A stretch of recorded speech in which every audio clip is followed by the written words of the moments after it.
Praise the Lord. Yesu ప్రభు వారి పరిశుద్ధ నామంలో మీకు హృదయపూర్వకమైన వందనాలు తెలియపరుస్తున్నా. ప్రియులారా, మీరందరూ బాగున్నారని మిమ్మల్ని బట్టి ప్రభుని స్తుతిస్తున్నా. ఈ ప్రశస్తమైన సమయంలో దేవుని లేఖనం ధ్యానించుకునడానికి ప్రభు మనకిచ్చిన గొప్ప కృప, ఆశ్చర్యమైన ఈ సమయాన్ని బట్టి, కృపను బట్టి ప్రభుని స్తుతిస్తాము. దేవుని లేఖన భాగంలో నుండి 119వ కీర్తన హే భాగంలో నుండి 38వ వచనాన్ని ధ్యానం చేసుకుందాం. నీవిచ్చిన వాక్యము మనుష్యులలో నీ భయమును పుట్టించుచున్నది, నీ సేవకునికి దాన్ని స్థిరపరచుము.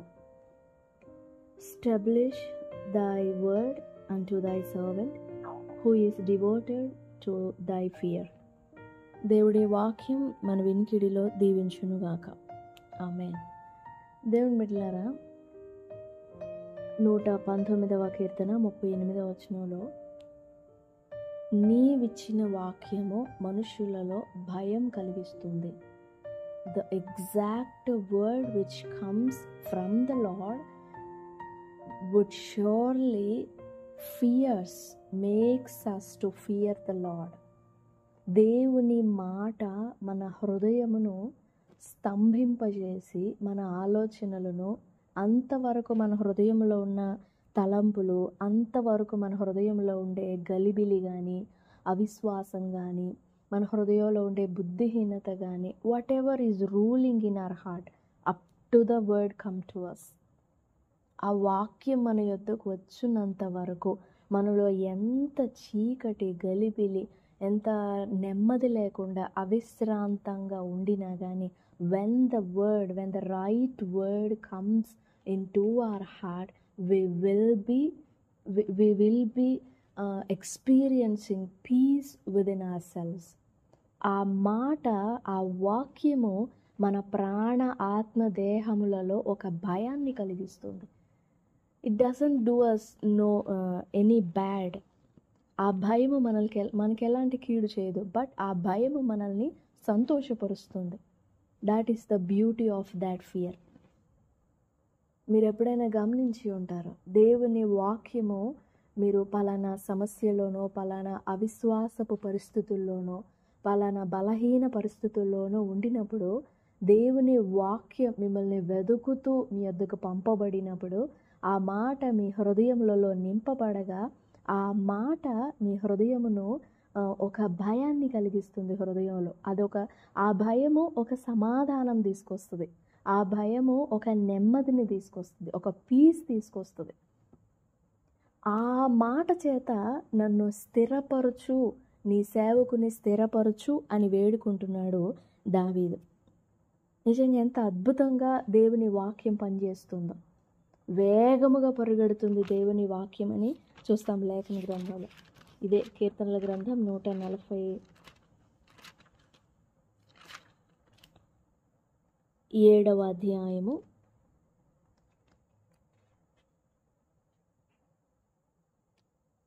'వేగంగా పనిచేస్తుంది దేవుని వాక్యం. 19వ వచనం, He sheweth his word unto Jacob, his statutes and his judgments unto Israel. ఏ జనమునకు ఇలాగున చేసి ఉండలేదు, ఆయన న్యాయ విధులు వారికి తెలిసేయున్నవి. చాలా వేగంగా పనిచేస్తుంది దేవుని వాక్యం. Just strikes our heart.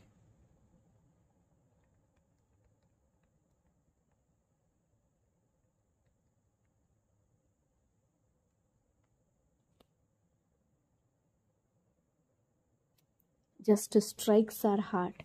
147వ కీర్తన 15వ వచనం, భూమికి ఆజ్ఞ ఇచ్చువాడు ఆయనే, ఆయన వాక్యము బహువేగముగా పరుగెత్తును.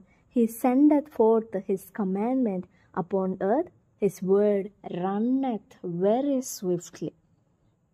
And it is so sharper than any two-edged sword.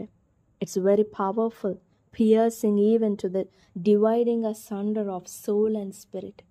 Hebrew 4:12 ప్రాణాత్మలను మూలుగును శోధించి దూసుకొని పోతుంది. That's how powerful the word which God gives us. మన హృదయంలో దేవుడు ఇచ్చే మాట మన ప్రాణాన్ని, మన జీవాన్ని అలా స్ట్రైక్ చేస్తుంది అంతే.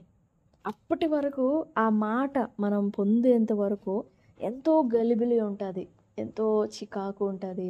పరిస్థితులను చూసినప్పుడు నమ్మటానికి సఖ్యంగా ఉండదు, నమ్మటానికి సాధ్యం కాదు. కొన్నిసార్లు ఆ పరిస్థితులను చూసినప్పుడు చాలా రెస్ట్లెస్గా ఉంటుంది. కానీ వన్స్ దేవుని మాట మన మనసులోనికి అలా మన ఆలోచనలోనికి, మన తలంపులోనికి ఆ మాట పంపబడినదా, then the word stops every storm which is running within our hearts. మన హృదయంలో పరిగెడుతున్న ఆ తుఫాన్ అంతటిని కూడా స్టాండ్ స్టిల్ అన్నట్లుగా దేవుని వాక్యం మనల్ని స్తంభింపజేస్తుంది. అలాంటి మాటల చేత మనం అనుదినము నడిపించబడటం, ఆ మాటని పొందుకొనటం నిజంగా ఎంత ధన్యతో కదా, ఎంత అద్భుతమైన కృపో కదా. వేగంగా పరిగెడుతుందండి దేవుని వాక్యం. మన జ్ఞానాన్ని కంటే వేగంగా పరిగెడుతుంది, మన స్తోమత కంటే వేగంగా పరిగెడుతుంది. It makes action right that moment, right after it enters into our heart. It creates things, it makes things to happen. అంత శక్తివంతమైనది. అందుకే దేవుని వాక్యం మీద మనం ఎంతో ఆధారపడాలి, ఎంతో ఆనుకోవాలి దేవుని మాట మీద, ఎంతో కనిపెట్టుకోవాలి దేవుని మాట కొరకు. ఎలాంటి పరిస్థితుల్లో ఉన్నా దేవా మీరు మాట్లాడండి. మీకు జ్ఞాపకం ఉండే ఉంటుంది, నిర్గమాకాండం 14వ అధ్యాయంలో, నిర్గమాకాండం 14వ అధ్యాయము 15వ వచనం. అంతలో యెహోవా మోషేతో, నీవేళ నాకు మొరపెట్టుచున్నావు, సాగిపోవడి అని ఇశ్రాయేలీయులతో చెప్పుము. జస్ట్ మీరు ఆలోచించండి, వెనకాల ఫరో సైన్యం తరుముకొస్తుంది, ముందు ఎర్ర సముద్రం ఉంది. ఈ రెండింటిని చూసి ఇశ్రాయేలీయులు భయపడిపోయి ఇశ్రాయేలీయులు అందరూ కలిసి మోషే మీద పడుతున్నారు. నీకేం కనబడట్లేదా, ఏం అర్థం కావట్లేదా, మమ్మల్ని ఇక్కడ చంపడానికే తీసుకొచ్చావు అని. ముందు చూస్తున్న పరిస్థితులు అలాగే ఉన్నాయి, వెనకాల తరుముతున్న శత్రువు అలానే ఉన్నాడు. తను ఎవరినైతే నడిపించడానికని తీసుకువచ్చాడో వారు కూడా అలానే డౌట్ పడుతున్నారు. ఆ టైంలో అంత భయంకరమైన టైం అది, చాలా భయంకరమైన టైం అది. ఆ మొమెంట్లో he has that strength to kneel down in the presence of God. Can anyone do that? ముందు సముద్రం కనపడుతుంది, చుట్టూ అరణ్యంలో చిక్కుపడిపోయారు, వెనకాల శత్రువులు తరుముతున్నారు. తనను వెంబడించి వచ్చి తను తీసుకొని వచ్చిన ఆ 6 లక్షల కాల్బలము కూడా దుమ్మెత్తిపోస్తున్నారు మోషే మీద, నానా మాటలు మాట్లాడుతున్నారు. వాళ్ళ భయం అంతా మోషే మీద ఫ్రస్ట్రేట్ అవుతూ ఉన్నారు. ఆ టైంలో he choose to kneel in the presence of God, and at that moment he choose to seek a word from God. దేవుడు ఏం చెప్తాడు? అలాంటి పరిస్థితుల్లో దేవుడు మాట్లాడాడు. ఏంటి నువ్వు నాకు మొరపెడుతున్నావు, లేచి సాగిపోవడని చెప్పు ఇశ్రాయేలీయులతో.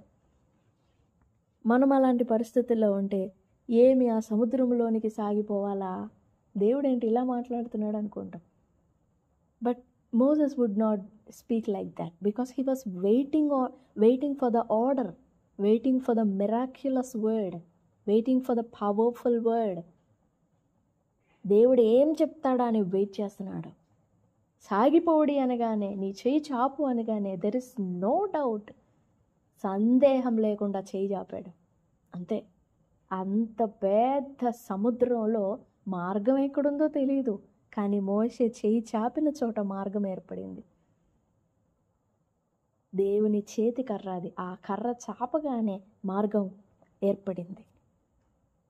దేవుని మాట మనలో అలాంటి శక్తిని నింపుతానండి.